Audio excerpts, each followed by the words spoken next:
যে ব্যস্ততা দেখায় তার কাছে তোমার মূল্য না থাকলেও যে তোমাকে পেতে চায় তার কাছে তোমার মূল্যটা অনেক। যে মানুষটা তোমার জন্য অপেক্ষা করে থাকে, তোমার একটু কেয়ার পাবার জন্য অস্থির হয়ে থাকে, সেই মানুষটাকে যদি তোমার আর দরকার না পড়ে তাহলে তাকে জানিয়ে দাও। তবুও তোমার করা বারবার ব্যস্ততার অজুহাত মানুষটাকে দিও না, কারণ মিথ্যা আশা দিয়ে কাউকে ধরে রাখা অন্যায়। আজ যাকে ব্যস্ততা দেখিয়ে তোমার আনন্দ হয়, কাল ওই মানুষটা আর তোমার জন্য অপেক্ষা করবে না। মানুষটা ঠিক একদিন বদলে যাবে, আর ঠিক তখনই বুঝতে পারবে ওই মানুষটার মূল্য। তখন সব কিছু তোমার থাকলেও ওই মানুষটা আর তোমার থাকবে না, হারিয়ে যাবে। তোমার দুর্বলতার সুযোগ নিয়ে যে প্রতিনিয়ত আঘাত করে যাচ্ছে, তার কাছে তুমি যতই ভালোবাসা প্রকাশ করো না কেন, দিন শেষে তুমি আরো দুর্বল দিকই তুলে ধরলে। কেউ যখন তোমার দুর্বলতার সুযোগ নিয়ে তোমাকে আঘাত দেয়, তখন তার কাছে নরম না হয়ে একটু কঠোর হতে শিখো। অন্তত মানুষটা যাতে বুঝতে পারে তুমি অল্পতেই ভেঙে পড়ার মতো মানুষ নও। তোমার একটুখানি কঠোরতা মানুষটাকে ভাবতে বাধ্য করবে। তুমি কাউকে খুব ভালোবাসো, এতে কোনো আপত্তি নেই, তবে তোমার অতিরিক্ত ভালোবাসা যেন তোমারই দুর্বলতা না হয়ে যায়। ভালোবাসো বেশি, প্রকাশ করো কম, কারণ মানুষ অতিরিক্ত ভালোবাসা পেলে আঘাত দিতে শুরু করে দেয়। প্রয়োজনে তোমাকেও শাসন করবে, বকাঝকা করবে, যাতে তুমি নিজেকে বুঝতে পারো। তবুও তোমাকে সে ভালোবাসে এটা সে বলবে না। মেয়েরা দরকার পড়লে শত্রুকেও বলে থাকে, কিন্তু যাকে ভালোবাসে তাকে বলে না। মানুষ যখনই কারো দোষ খুঁজে না পায় তখনই অজুহাত এনে দাঁড় করিয়ে দেয়, অর্থাৎ যে তোমাকে আর চাইছে না তুমি এখন তার কাছে বিরক্তিকর। এসব মুখে বলতে পারছে না বলেই তোমাকে ব্যস্ততা দেখাতে থাকে। আসলে মানুষটা ঠিক ততটাও ব্যস্ত নয়। জীবনে কারো কাছে যদি কখনো নিজেকে একটু বিরক্তিকর মনে হয়, তখন যতটা দ্রুত সম্ভব মানুষটার থেকে সরে এসো।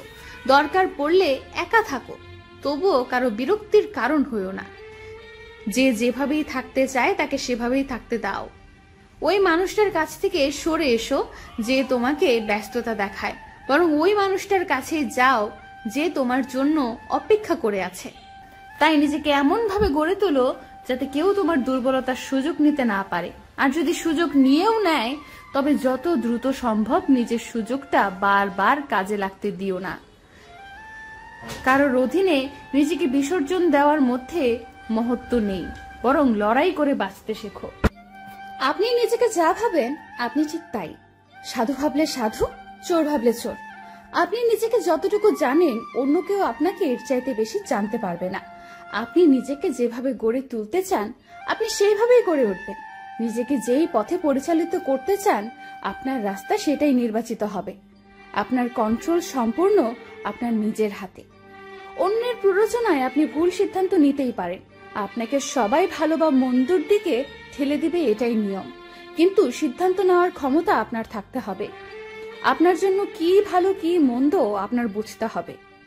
আপনি হুজুগের বশে একটা ভুল সিদ্ধান্ত নিয়ে নিজের ক্ষতি সাধন করেছেন। এর দায়ভার আপনি অন্যের উপর চাপিয়ে দিয়ে নিজেকে শুদ্ধ প্রমাণ করতে পারেন চাইলেই, কিন্তু নিজেকে কি জবাব দিবেন এটা ভেবে দেখা উচিত। নিজের কাছে নিজেকে এতটাও ছোট প্রমাণিত করবেন না যাতে করে নিজের কাছেই অচেনা লাগে আপনার। তোমার ব্যক্তিত্ব বিসর্জন দিয়ে কাউকে ভালোবাসতে যেও না। যে সম্পর্কের দুর্বলতার জন্য তোমার ব্যক্তিত্বের আঘাত দেয় সেই সম্পর্ক থেকে বেরিয়ে এসো, কারণ ব্যক্তিত্বের চেয়ে বড় কিছুই নেই। সম্পর্ক একটা না থাকলে আরেকটা হবে, কিন্তু ব্যক্তিত্ব একবার হারালে আর ফিরে আসে না। যে যেমন তার সাথে ঠিক তেমনটা না করলেও অন্তত এইটুকু বুঝিয়ে দিয়ে আসতে হয় যেন সে বুঝতে পারে সবার সাথে সব সময় জোর খাটানো যায় না। দুর্বলতার সুযোগ নিয়ে দু একবার আঘাত দেওয়া যায়, কিন্তু পরে আর সুযোগ দেওয়া উচিত নয়। তখন উল্টো ঘুরে দাঁড়াতে হয়। মনে রেখো, কাউকে অতিরিক্ত সুযোগ দিলে সে আরো সুযোগটা কাজে লাগাতে চায়, অর্থাৎ তোমাকে বারবার আঘাত দিয়ে যাচ্ছে। আর তুমি যদি কিছুই না বলো তাহলে মানুষটা তোমাকে আরো দুর্বল ভাবতে শুরু করবে। ছাড় দাও, কিন্তু ছেড়ে দিও না। কাউকে ঠিক ততটুকু ভালোবাসুন যতটুকু ভালোবাসা প্রয়োজন। প্রয়োজনের চেয়ে বেশি ভালোবাসা পেয়ে গেলে মানুষ সেটাকে মূল্য দিতে ভুলে যায়। একসময় অযত্ন আর অবহেলায় সেই ভালোবাসাটাকে মানুষ নষ্ট করে ফেলে। আপনি যদি ভাবেন আপনি অনেক বেশি ভালোবাসলে সেই মানুষটাও আপনাকে অনেক বেশি ভালোবাসবে, তাহলে আপনি ভুল ভাবছেন। সেই মানুষটা আপনাকে, আপনার ভালোবাসাটাকে সস্তা ভেবে দিনের পর দিন তার মতো করে অবহেলা করে যাবে। আপনি তাকে যতবার বোঝাতে যাবেন আপনি তাকে অনেক বেশি ভালোবাসেন, সেই ঠিক ততবারই আপনাকে নির্মমভাবে অবহেলা কিংবা আঘাত করে যাবে। আপনি যদি তাকে বোঝাতে যান, তার সাথে কথা না বলে থাকতে আপনার কষ্ট হয়, তাহলে দেখবেন কোনো একদিন সে আপনার সাথে কথা বলা বন্ধ করে দেবে, আপনাকে প্রচন্ড কষ্ট দেবে। আপনি যদি তাকে বোঝাতে চান তাকে ছাড়া পথ চলতে আপনার প্রচন্ড কষ্ট হয়, নিজেকে একা লাগে, তাহলে দেখবেন সে কখনোই আপনার পথ চলার সঙ্গী হবে না, বরং সে আপনাকে জীবনের রাস্তায় একা ফেলেই চলে যাবে। যাই করেন, যেই পরিস্থিতির কারণেই করেন, নিজের কাছে ফেয়ার থাকার চেষ্টা করা উচিত। অন্তত নিজেকে যেন কৈফিয়ত দিতে পারেন আপনার সিদ্ধান্ত আপনি নিজে নিয়েছেন এবং আপনি কোনো ভুল বা খারাপ কাজ করেন নাই। দুনিয়ার কাছে আপনি কখনোই সবসময় ফেয়ার হতে পারবেন না, যতই চেষ্টা করুন ফেয়ার থাকবেন নিজের কাছে। মনে রাখবেন, সৃষ্টিকর্তা সব দেখেন, সব জানেন। সবার কাছে লুকিয়ে পার পেলেও তার কাছে লুকানোর সাধ্য আপনার নেই। তাই আপনার কর্মফলের জবাবদিহিতা তার কাছে দিতে হবে একদিন। সেদিন যেন আপনি অক্ষম হয়ে না পড়েন আপনার জবাবদিহিতার জন্য। আপনি যদি তাকে বোঝাতে চান আপনি তার উপর নির্ভরশীল, তাহলে সে কখনোই আপনার ভরসার প্রতীক হয়ে উঠবে না, সে তার মতো করেই চলে যাবে। আপনি যদি কাউকে প্রথম প্রায়োরিটি দেন, তার মানে এই না সেও আপনাকে তার জীবনে প্রথম প্রায়োরিটি দিবে। সে হয়তো তার প্রায়োরিটি লিস্টেই আপনাকে রাখবে না। কারণ পৃথিবীতে একটা জিনিসের কোনো বিনিময় হয় না। ভালোবাসার বিনিময়ে ভালোবাসা কেউ কখনো পায় না, বরং ভালোবাসার বিনিময়ে মানুষ বেশি অবহেলাই পায়। এমনটা অতীতেও হয়েছে, বর্তমানেও হচ্ছে, আর ভবিষ্যতেও হবে। তাই কখনো কারো কাছে অতিরিক্ত ভালোবাসা প্রকাশ করতে যাবেন না।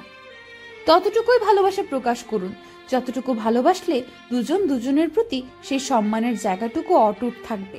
অন্তত কেউ কখনো কাউকে অবহেলা করবে না, ঠিক ততটুকুই ভালোবাসুন। পৃথিবীর কোনো দামি জিনিস আমার প্রয়োজন নেই, আমার কাছে দামি মানে শুধুই তুমি। আমি শুধু তোমাকেই চাই। কখনো কখনো অতিরিক্ত রাগ আর অভিমানগুলো একটা জীবিত মানুষও চেপে রাখতে রাখতে একটা জীবন্ত লাশ হয়ে যায়। মন কখনো ভাঙে না, যেটা ভাঙে সেটা হলো বিশ্বাস। জানো, তুমি চলে যাওয়ার পর নিজেকে গুছিয়ে নিয়েছি, তবে তোমার গড়ে দেওয়া অভ্যাসগুলো এখনো পাল্টাতে পারিনি। সকালে ফোন দিয়ে জাগিয়ে দেওয়া সারা দিন হাজারো কথার টালা, কখনো কথা শেষ হতো না। হাজারো মান অভিমান নিয়েছিল তোমার আর আমার সম্পর্ক। তুমি চলে যাওয়ার পর সেই স্মৃতিগুলো আজও ভোলা হয়ে ওঠেনি। হাজারো ব্যস্ততার ভিড়ে যতটুকু সময় পাই, সেই সময়টুকু তোমার কথা মনে পড়ে। তোমার আমার দূরত্ব ঠিক ততটাই বেড়েছে যতটা তুমি বাড়াতে চেয়েছো। তো ভুলে যাওয়া সম্ভব হয়ে ওঠেনি। ভুলতে পারাটা হয়তো সহজ নয়, তাই তো আজও ভোলা হয়নি। তোমার অবহেলার কাছে আমার পাহাড় সমান ভালোবাসাও হার মেনে নিয়েছিল এক ঝটকায়।